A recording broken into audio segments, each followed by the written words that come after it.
So there's been a big dispute about whether aluminum foil will protect devices against an EMP or not in the prepping community. I've seen conflicting information myself, and obviously I want us all to be as prepared as possible. That's why I decided to do a little digging myself. Now, most of our smaller devices, we can create a Faraday cage out of an aluminum trash can lined with cardboard and then sealed with some metal tape to protect. I'll put a link to some metal tape in the description box below. I would also go around the area on the lid where the handle is glued on just to be sure that seam is completely sealed. But there are times we can't fit a larger item inside a metal trash can. For example, I have a Blue Eddy 2400 that I don't feel comfortable placing inside on its end. Faraday bags and cages from professional companies can get really expensive, so I decided to wrap it in about 3 layers of aluminum foil. However, I read this may only block against EMF and not protect against an EMP. What is the difference, you might be wondering?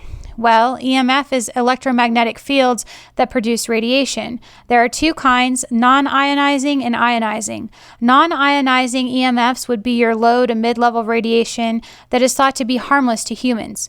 Ionizing EMFs are the more intense radiation that is known to cause cellular and DNA damage. Examples of non-ionizing would be microwaves, cell phones, wireless networks, your Wi-Fi, computers, TVs, power lines, MRIs, etc. Examples of ionizing are UV rays, gamma rays, and X-rays. So the reason we would want to block EMFs would be because of their ability to potentially cause cancer. Another reason might be to protect you from being tracked. There are many products on the market, from fabrics to bags, that block EMF. However, there are fewer products that boast the ability to block an EMP.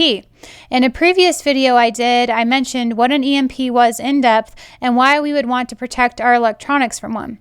An EMP is an electromagnetic pulse which could generate from a nuclear-powered weapon or a CME, coronal mass ejection, emitted from the sun. In either instance, the electronics not protected would be fried instantly and would be rendered useless. EMP Shield is a great device you can purchase to install in your homes and vehicles to shunt that pulse to ground and protect your devices.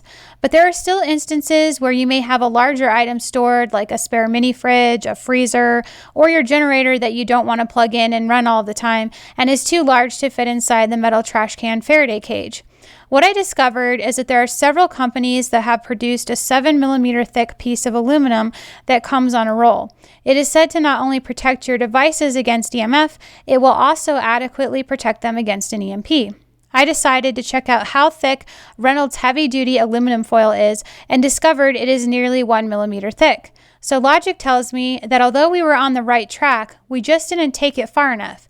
If we want to truly have adequate protection for our devices, we need to wrap them not 3 times, but 7 times and securely attach them with tape.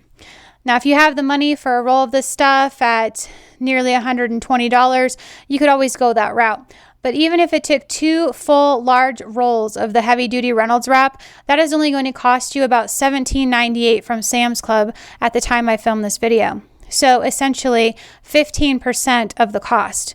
Now, I'm not sure if there's a difference in aluminum being pressed together, but I would think not. I feel like this is definitely a cheaper alternative we should all consider. Just remember to not directly wrap the device with the foil. Otherwise, you will draw the current directly to it instead of away from it. You want to leave the device in its cardboard box or wrap it in a thick padded envelope or something before covering it in the foil. What are your thoughts? Share them down below. Would you risk your devices to wrapping them yourself, or would you feel more comfortable investing in the roll of pressed aluminum?